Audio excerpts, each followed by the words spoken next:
तो आज हम डिस्कस करेंगे हमारे फर्स्ट चैप्टर का 9th क्लास का फर्स्ट चैप्टर है, उसकी एक्सरसाइज 1.4।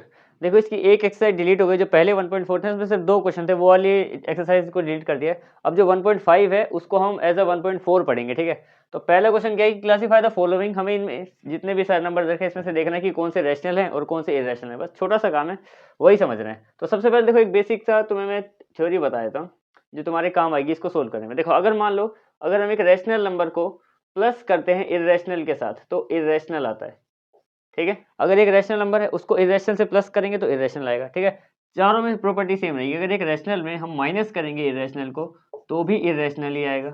अगर एक रैशनल में हम मल्टीप्लाई करेंगे इरेशनल को तो भी इरेशनल आएगा। और अगर रैशनल में डिवाइड करेंगे इरेशनल को तो भी इरेशनल आएगा, ठीक है। क्लियर? ये चार बहुत सिंपल सी बातें थी। उसके अलावा एक और है कि इरेशनल नंबर कौन कौन से होते हैं। इरेशनल उनके बारे में 3 बात समझ लो। एक जो नंबर रूट में होते हैं, जैसे कि कोई भी नंबर रूट में है तो इरेशनल है। एक अगर किसी के साथ पाई लगा हुआ है, पाई पाई अगर लगा हुआ है तो भी इरेशनल है। और एक अगर वो रिपीट नहीं होते और नॉन टर्मिनेटिंग, लिख देता हूँ मैं यहाँ पे, नॉन टर्मिनेटिंग और नॉन रिपीटिंग होते हैं। और नॉन रिपीटिंग मतलब ना रिपीट होते ना मतलब कंप्लीटली टर्मिनेट होते हैं। डिवाइड करते जाओ, तुमने पिछले एक्सरसाइज में पढ़ ही लिया हो 1.3 में। अब देखते हैं इन क्वेश्चंस को। देखो ये सारी प्रॉपर्टी के साथ इनको देखते हैं। सबसे पहले देखो इसमें क्या है, 2 माइनस रूट 5। एक रैशनल नंबर है जिससे माइनस हो रहा है इरेशनल नंबर, तो यहाँ पे क्या आएगा, एक इरेशनल नंबर, क्योंकि हम किसी भी रैशनल को इरेशनल से माइनस करते हैं क्या बनता है हमारे पास, इरेशनल। तो पहला वाला क्या हो गया, इरेशनल। सिंपल सोल्व करते रहेंगे, इसमें कुछ सोल्व ही नहीं करना था क्योंकि देखो माइनस कर ही नहीं सकते पहली बात तो, ठीक है। रैशनल इरेशनल को करते भी हैं तो भी इरेशनल आता है हमारे पास। दूसरा देखो इसकी बात करते हैं, इनको सोल्व करना पड़ेगा। पहले इसको देखो, यहाँ पे क्या बोला है कि पहले इन दोनों को प्लस करो, लेकिन हमें पता है कि रूट वाले नंबर ऐसे नंबर्स के साथ प्लस नहीं होते, तो ब्रैकेट हट जाएगा। इसको मैंने ऐसे करके लिख दिया यहाँ पे। ये हमने जितना सोल्व करना था कर दिया क्योंकि कुछ सोल्व होएगा ही नहीं। अब देखो यहाँ पे लिख दिया मैंने माइनस का रूट 3 बाहर जो है। अब माइनस के रूट 3 से प्लस का कट गया, आंसर आ गया हमारे पास 3। 3 क्या है, एक नॉर्मल नंबर है हमारा, नेचुरल नंबर, इंटीजर है, तो ये एक रैशनल हो गया, ये रैशनल हो गया, ठीक है। इसके डिस्कस करते हैं। देखो 2√7 डिवाइडेड बाय 7√7। अब इसमें क्या होगा, √7 से √7 कट हो जाएगा क्योंकि मल्टीप्लाई में, प्लस माइनस में होता तो कट नहीं होता, लेकिन मल्टीप्लाई में ऊपर नीचे कट हो जाते हैं, ठीक है। तो हमारे पास क्या बचा, 2/7। अब 2/7 दोनों इंटीजर है, ऊपर भी नीचे भी। मतलब बेसिकली रैशनल नंबर होता क्या, अभी तुम्हें बता ही देता हूँ। रैशनल नंबर के लिए क्या क्या चीजें हमें चाहिए होती है। देखो रैशनल नंबर के लिए चाहिए p/q की फॉर्म में होना चाहिए, एक ऊपर एक नीचे, एक ऊपर है एक नीचे है, ठीक है। दूसरा क्या है कि दोनों के दोनों को प्राइम होने चाहिए, यानी कि सेम टेबल में नहीं आने चाहिए। नहीं आते ना, टू के टेबल में आता है 7 7 के दोनों ही को प्राइम है अपने में, ठीक है। और तीसरा क्या है कि क्यू नॉट इक्वल टू 0 होना चाहिए। अब नीचे 7 है, 0 तो है ही नहीं, तो तीनों को सेटिस्फाई कर रहा है, यानी कि ये रैशनल नंबर हो गया, ठीक है। आगे देखते हैं, रैशनल नंबर को डिवाइड कर रहे हैं इरेशनल। मैंने क्या बोला था, डिवाइड करते हैं तो भी क्या बनता है, इरेशनल। यहाँ पे भी आ जाएगा इरेशनल नंबर। लास्ट देखते हैं, इसके साथ पाई लगा हुआ है, पाई लगा हो, रूट हो या ये नॉन टर्मिनेटिंग नॉन रिपीटिंग, तो फिर ये भी इरेशनल हो जाएगा, ठीक है। अब आते हैं इसके नेक्स्ट क्वेश्चन। अब हम आते हैं इसके सेकंड पार्ट में। देखो सेकंड पार्ट में सिंपल एक ही काम करना है, बोला सिंपलीफाई कर दो। मतलब इक्वेशन दे रखी है, कुल मिला के सब में रूट लगा हुआ है। रूट से ही मतलब जो ये मेन एक्सरसाइज की जो लॉजिक है ना, इसमें हमें रूट से ही हैंडल करना है कि रूट से प्लस माइनस मल्टीप्लाई डिवाइड किस तरीके से करता है, तो रूट का वही समझेंगे, ज़्यादा कॉम्प्लिकेटेड नहीं होता, ठीक है। और सबसे पहले इसमें जो जो यूज़ होएगा, देखो सबसे पहले तो यहाँ पे देखो ए और बी का होल स्क्वायर, तुम्हें याद ना भी हो, 8th क्लास में थे ये सारे जो भी टॉपिक थे, मैं बता देता हूँ। a + b का होल स्क्वायर क्या होता है वो यहाँ लगेगा अभी, इसलिए बता रहा हूँ। a² + b² + 2ab, ठीक है। a - b का होल स्क्वायर क्या होता है, वो होता है a² + b² - 2ab। एक होता है a + b और a - b, तब हम उसको लिख सकते हैं a² - b²। ये 3 चीज़ें थी, पहली, दूसरी और तीसरी, ठीक है। ये थी तुम्हारे क्लास 8th में 9.5 एक्सरसाइज में, ठीक है, अलजेब्रा वाले पोर्शन में। तो ये 3 फॉर्मूले यहाँ पे भी यूज रहेंगे, इसलिए मैं इनको लिख रहा हूँ, ठीक है। अब देखते हैं सिंपल तरीके से। तो इसमें क्या होगा, पहली बात तो इसमें तो कोई फॉर्मूला नहीं लगेगा क्योंकि तो ये 3 है और ये √3 2 है, तो √2 है, यानी कि अगर ये a और b है तो ये c और d है, ये बिल्कुल सेम नहीं है, चारों सेम नहीं है। ये इनमें सेम हो सकता है लेकिन इनमें यहाँ पे कोई भी सेम नहीं है, ठीक है। सोल्व करते हैं, सिंपल तरीके से सोल्व करेंगे इसको। इसको हम एक बायनोमियल मान के चलते हैं कि ये a है, ये b है, ये दूसरा कोई बायनोमियल है, ये c है, ये d है। तो क्या करते थे हम, बायनोमियल को बायनोमियल से मल्टीप्लाई करते थे। पहले 3 को करेंगे 2 से, फिर 3 को करेंगे इस √2 से, ऐसे। पहले इसको इससे करेंगे फिर इसको आगे वाले से करेंगे। फिर जब इसकी बारी खत्म हो जाएगी तो √3 को करेंगे इससे, फिर √3 को करेंगे उससे, ऐसे करके मतलब हर एक को दोनों से करेंगे मल्टीप्लाई, बस इसी तरीके से सोल्व करेंगे इसको। तो पहले 3 को करते हैं 2 से, तो 3 2 6 प्लस, सब में ही प्लस लगा हुआ है। अब 3 को करते हैं √2 से, तो क्या आ जाएगा 3√2। मल्टीप्लाई मतलब कुछ ऐसा सोल्व होकर नया नहीं आता, मल्टीप्लाई में सीधा ही लिख दो 3 और √2, क्योंकि मल्टीप्लाई होता नहीं है ज़्यादा, ठीक है। अब 3 से दोनों कर दिया, अब करते हैं √3 से 2 को। अब √3 से 2 को करेंगे तो 2√3 बन जाएगा, 2√3। और अब करेंगे √3 से √2 को, तो ये हो जाएगा √3 मल्टीप्लाई √2। ये हो जाते हैं मल्टीप्लाई, सेम वाले रूट वाले। नंबर और रूट वाले को तो हम साथ में लिख देते हैं बस, ठीक है, लेकिन इनको सोल्व कर सकते हैं। अभी देखो इसको करता हूँ मैं, 6 आ जाएगा, यहाँ पे आ जाएगा ये, यहाँ पे आ जाएगा ये, और यहाँ पे आ जाएगा √3 मल्टीप्लाई ये हो जाएगा 2, तो कितना 3 2 6। सिंपल इस तरीके से लिख सकते हैं। अब इससे भी आगे ये सोल्व हो सकता था, लेकिन अगर यहाँ पे कोई भी एक तरीके से सेम होता है, जैसे कि मान लो यहाँ पे √3 होता, तो √3 इधर भी √3 उधर भी, तो मैं इन 3 और 2 को प्लस करके 5√3 लिख सकता था। लेकिन यहाँ पे सब अलग है, ये एक नंबर है, ये रूट में नंबर है पर इसका √6 है, ये रूट में पर इसका √3 है, ये रूट में पर इसका 2 है, कोई भी सेम नहीं है। जैसे कि अगर वो नहीं होता था हमारे अलजेब्रा में कि अगर एक में x है तो दूसरा उसी के साथ प्लस होगा जिसमें भी x आएगा, या तो x² है तो दूसरा x² वाली टर्म होनी चाहिए। तो यहाँ पे नंबर है, यहाँ पे √2 है, यहाँ पे √3 है, यहाँ पे √6 है, सब अलग है, तो यहीं पे हमारा आंसर हो गया, ठीक है। इसकी बात करते हैं, देखो इसमें क्या है 3 प्लस √3, इसमें क्या है 3 माइनस √3, यानी कि a plus B, a minus B. तो उसके लिए कौन सा फॉर्मूला है हमारे पास, a² माइनस b², वो लगा दो इसमें। तो अप्लाई कर देते हैं इसमें, a² माइनस b², यानी कि पहला जो a है, दोनों में 3 है ना, a का कर दो स्क्वायर, माइनस b क्या है हमारा √3 का भी कर दो square, a² minus b², a था 3, b था √3, दोनों में सेम था, ठीक है। तो 3 का स्क्वायर कितना होता है, 3 3 9, और इस स्क्वायर से रूट कट जाएगा तो यहाँ पे आ जाएगा 3, ठीक है, नॉर्मल 3 बच गया। अब इसको सोल्व कर दो, कितना 6 आ गया आंसर हमारे पास, 9 में से 3 जाएगा तो 6 बच जाएगा, ठीक है। अब आगे बढ़ते हैं इसमें, इसमें क्या है, इसमें ये वाली प्रॉपर्टी लगानी है a² प्लस b² वाली, ठीक है। तो a प्लस बी का होल स्क्वायर क्या होता है, ये होता है a², पहले तो a क्या है √5, यानी कि इसका स्क्वायर प्लस b², b क्या है √2 का स्क्वायर, फिर 2 a की जगह पे √5, b की जगह पे √2, 2ab। देखो a² plus b² plus 2ab, ठीक है। स्क्वायर से रूट कट गया 5 आ गया, स्क्वायर से रूट कट गया 2 आ गया, और इनको मल्टीप्लाई, देखो मैंने क्या कहा था, ये दोनों तो मल्टीप्लाई हो सकते हैं, नंबर चाहे बाहर वैसे ही रहेगा, पर ये दोनों तो मल्टीप्लाई हो सकते हैं। तो ये 5 2 10, यानी कि 2√10 हो गया मल्टीप्लाई हो गया 2√10, और इन दोनों को प्लस कर सकते हैं 5 और 2 को, ये हो जाएगा 7 प्लस 2√10 आंसर। अभी इससे ज़्यादा प्लस नहीं हो सकता, इसमें रूट लगा हुआ है, इसमें कुछ भी नहीं लगा हुआ, ठीक है, एक नंबर है। अब आगे बढ़ते हैं, यहाँ पे लास्ट पार्ट पे आते हैं।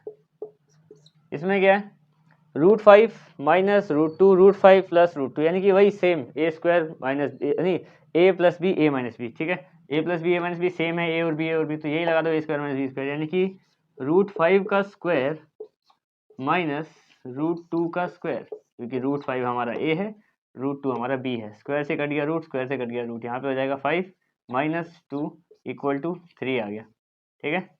ये हमारा सेकंड पार्ट भी बहुत इजीली सोल्व हो गया, ठीक है। अब आते हैं इसके थर्ड क्वेश्चन, क्वेश्चन नंबर 3 में। देखो क्वेश्चन नंबर 3 में हमें क्या बोला है कि recall pi is defined as the ratio of circumference. देखो एक पाई बेसिकली क्या होता है, यहाँ पे हमें बता रखा है, ये जो है ना एक पाई की एक रफ वैल्यू होती है, ठीक है।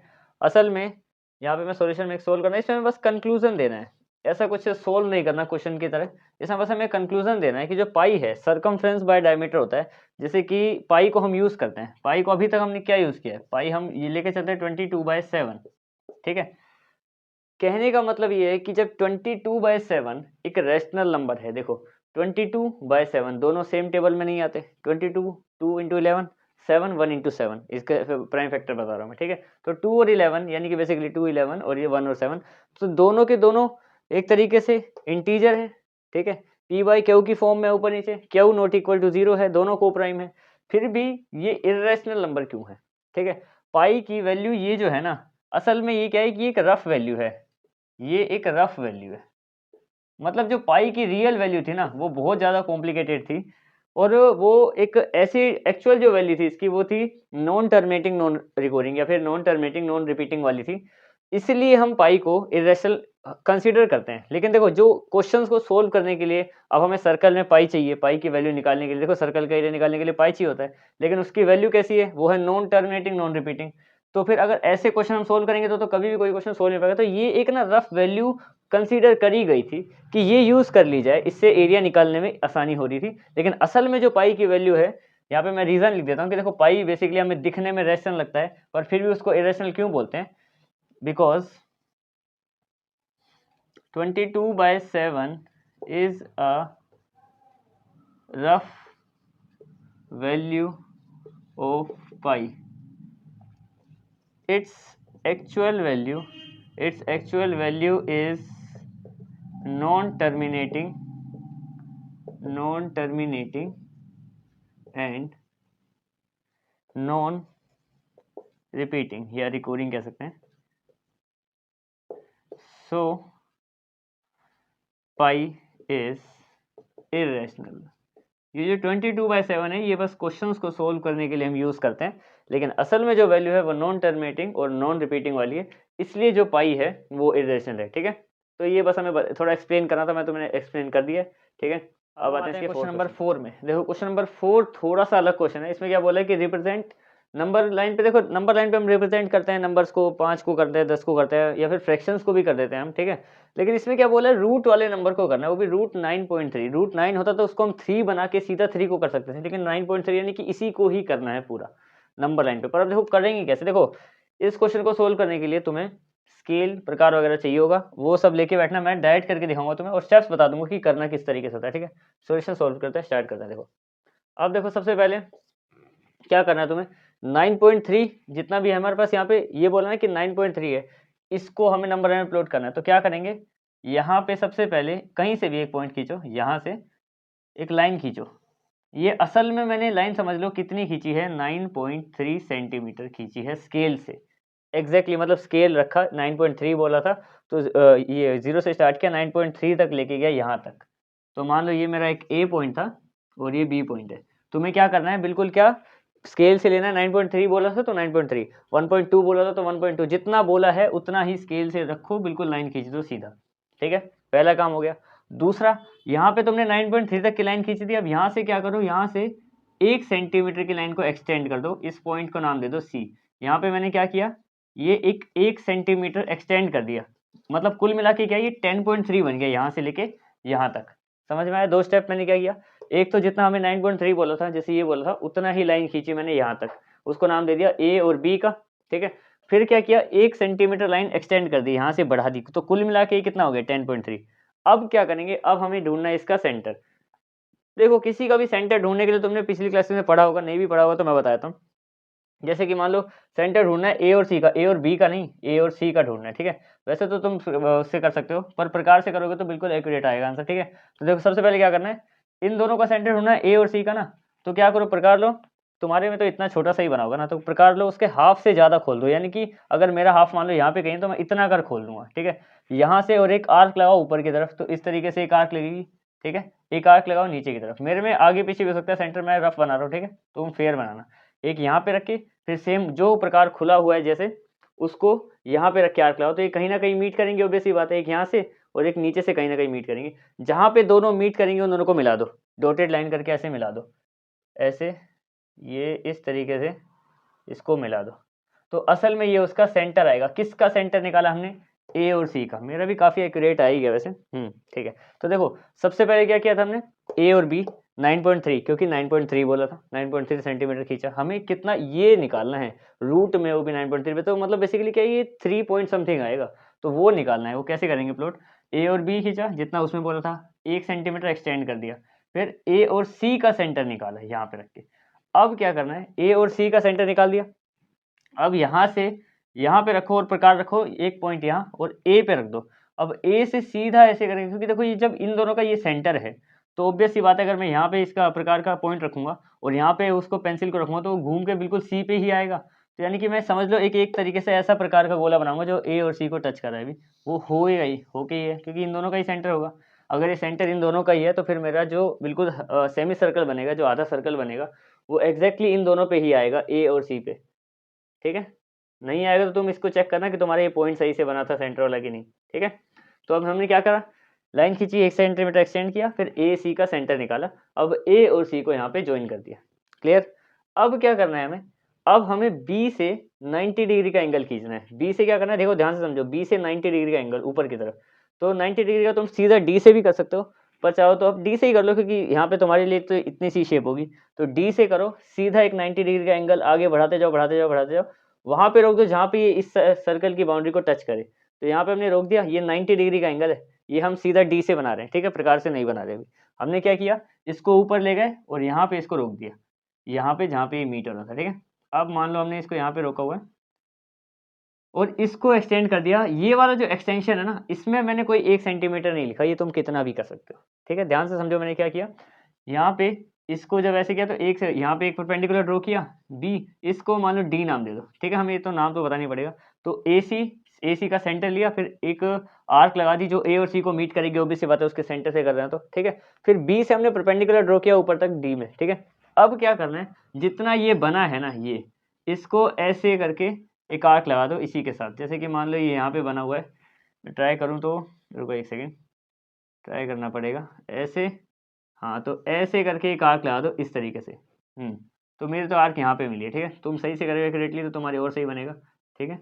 तो मेरी एक तरीके से समझ लो आर्क इस तरीके से आ गई यहाँ पे। अब इसको नाम दे देता हूँ मैं ई पॉइंट। अब देखो इतना सब कुछ करने का फायदा क्या हुआ, अब असल में ये जो 1 सेंटीमीटर बी और सी से, लेकिन अगर बी और ई के डिस्टेंस की हम बात करें ना, बी से लेके ई तक का डिस्टेंस वो है हमारा √9.3 एग्जैक्टली।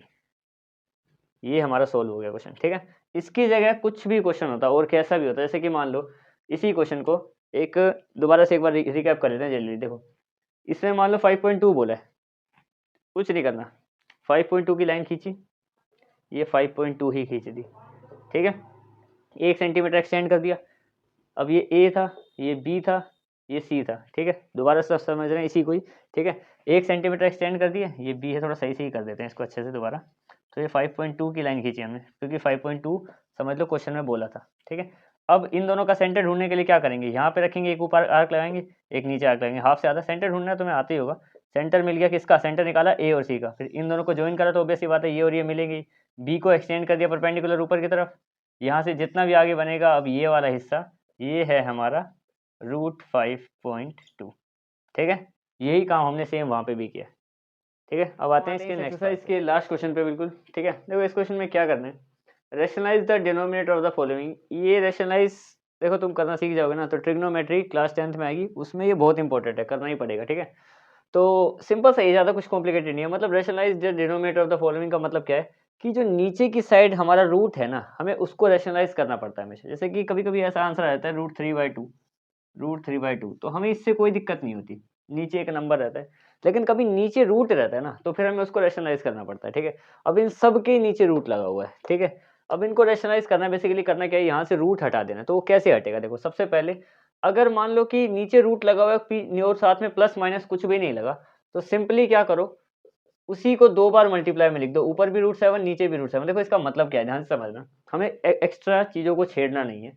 देखो अगर नीचे √7 लिखा हुआ है, मान लो ये √7 है, ठीक है, इसको मिटा के दोबारा से लिख देता हूँ मैं। जैसे ये √7 लिखा था ना, अगर सिंपल एक ही नंबर है, जैसे कि 2/√3, तो √3 ऊपर मल्टीप्लाई डिवाइड में लिख दो। देखो इसको अगर मैं कट कर दूं, जैसे मान लो मैं इसको कट कर दूं, इन दोनों को कट भी कर दूंगा तो 1 ही आएगा, मतलब हम कुछ छेड़ नहीं रहे, 1 से मल्टीप्लाई करना कोई गुना थोड़ी है। देखो अगर मैं इसको कट कर दूंगा, ये और ये कट के 1 आ जाएगा, तो कोई दिक्कत नहीं है। √7 लिया हमने यहाँ पे, मल्टीप्लाई भी √7 से, डिवाइड भी √7 से, इससे क्या होगा, नीचे से रूट हट जाएगा, ठीक है। सोल्व कर देते हैं, देखो इसको 1 मल्टीप्लाई √7, ऊपर तो √7 नहीं रहेगा, क्योंकि किसी को भी 1 से मल्टीप्लाई करते हैं तो √7 आता है। अच्छा, सेम नंबर को 2 बार रूट लगा है, तो इसका मतलब क्या है कि √7 का स्क्वायर, स्क्वायर से रूट कट जाएगा, यानी कि यहाँ पे क्या होगा, √7 का स्क्वायर, क्योंकि देखो 2 बार √7 है, तो इसका मतलब क्या है, इससे ये कट गया, यानी कि √7 बाय नीचे रह गया सिर्फ 7, और यहाँ पे हमारा आंसर आ गया, क्योंकि हमें नीचे से रूट हटाना होता है बस, ठीक है। बड़ा सिंपल सा है कि अगर एक है, सिर्फ एक ही लगा है, नीचे रूट में कुछ प्लस माइनस नहीं था, इसमें कुछ प्लस माइनस नहीं था, तो हमने सीधा कर दिया। अब इन सब में प्लस माइनस है, तो उनको अलग तरीके से करते हैं। देखो इसमें क्या करेंगे, यहाँ पे क्या है कि √7 माइनस √6, ठीक है। इसमें भी हमें वही सेम नंबर लिखना है, बस यहाँ पे जब ऐसे साइन बीच में आने लगे ना, तो हमें साइन चेंज करके लिखना होता है, उसका भी रीज़न मैं तुम्हें बताऊंगा। हमें क्या करना है, यहाँ पे प्लस लगा देना है बस, और सेम काम करना है जो यहाँ पे किया था, 2 बार ऊपर नीचे लिखने का, ये वाला।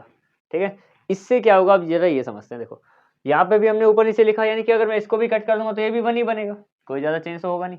लेकिन इससे फ़ायदा क्या होगा, देखो फ़ायदा हमारे पास यही लिख देता हूँ मैं इसको। जब 1 को इससे मल्टीप्लाई करेंगे तो ये तो ऐसे ही रहेगा, 1 से किसी को भी मल्टीप्लाई करें तो ऊपर तो वैसे ही रहता है। लेकिन नीचे की बात करें, अब देखो यहाँ पे √7 माइनस √6, √7 प्लस √6, यानी कि a plus B a minus B, यानी कि a square minus B square लग जाएगा यहाँ पे। अब आइडेंटिटी देखो, a minus B a plus B है ना। अब हमें पता है कि a प्लस बी और a माइनस बी अगर मल्टीप्लाई हो रहे हो तो हम उसको a square minus B square बोलते हैं। तो अब मैं इसको स्क्वायर में लिख सकता हूँ, यानी कि a क्या है √7 का स्क्वायर, माइनस का निशान लगाना है, b क्या है √6 का स्क्वायर। अब जब यहाँ पे स्क्वायर आएगा तभी तो नीचे से रूट हट जाएंगे दोनों, सिंपल। √7 प्लस √6 और नीचे क्या है 7 माइनस 6, जो कि आगे जाके 1 बन जाएगा। √7 प्लस √6 ही हो जाएगा, क्योंकि नीचे 1 आ जाएगा, 1 तो नीचे लिखते भी नहीं है। ठीक है, ये आंसर हो गया हमारा। ठीक है, ये वाला पार्ट भी हो गया। अब थर्ड पार्ट, अच्छा 2 रह गया अभी। ठीक है, अब ये वाला पार्ट करते हैं। साइन है यानी कि मल्टीप्लाई करना है, पर साइन चेंज करके लिखना है, यानी कि माइनस लगा देना है दोनों बार।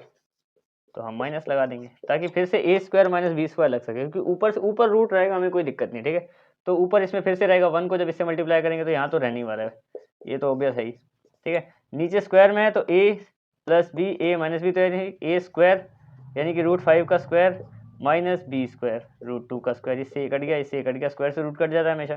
ठीक है, तो यहाँ पे आ जाएगा √5 माइनस √2, और 5 माइनस यहाँ पे 5 बच गया, वहाँ पे 2 बच गया, क्योंकि दोनों का स्क्वायर हट गया था। ठीक है, जैसे वहाँ पे हटा था 7 माइनस 6, तो ये हो जाएगा √5 माइनस √2/3। आंसर 3 थोड़ा डिज़ाइनर बन गया, रुको तो ठीक कर देता हूँ मैं, ये आ गया इसका आंसर। ठीक है, बस अब लास्ट पार्ट करना है, फिर तुम्हारी ये वाली एक्सरसाइज कंप्लीट हो जाएगी। सेम वही काम करते हैं, थोड़ा नीचे लिख देता हूँ, जगह भर गई है। 1/√7 माइनस 2 है, माइनस का साइन है, साइन वाला है तो बस साइन चेंज करके लिख दो, √7 प्लस 2, √7 प्लस 2। सोल्व कर दो, ऊपर तो मल्टीप्लाई हो जाए, कोई दिक्कत नहीं है। 1 से मल्टीप्लाई करेंगे तो यही आ जाएगा। नीचे क्या आएगा, ये a plus B A minus B वाला है तो √7 का स्क्वायर। ठीक है, और माइनस बी क्या है, बी हमारा 2 है तो 2 का स्क्वायर। इसमें रूट नहीं था, इन सब में रूट था ना, इसलिए ये कटा था। यहाँ पे इस वाले में रूट ही नहीं है ना, बी वाले हिस्से में। ए में तो √7 लगा ही हुआ है। ठीक है, इससे ये कट जाएगा, 2 से ही रूट, और इससे रूट कर देंगे इसको 16। ठीक है, यहाँ पे आ जाएगा √7 प्लस का 2, और नीचे क्या है, देखो यहाँ पे रह गया 7 प्योर, माइनस 2 का स्क्वायर क्या होता है 4। इनको सोल्व कर दो आगे, तो 7 प्लस 2, और 7 में से अगर हमारा 4 जाएगा तो बच जाएगा हमारे पास 3। ये इसका आंसर आ गया। और इसी के साथ तुम्हारी पूरी की पूरी एक्सरसाइज कंप्लीट हो गई है। अब मिलते हैं किसी दूसरी एक्सरसाइज में। That's it.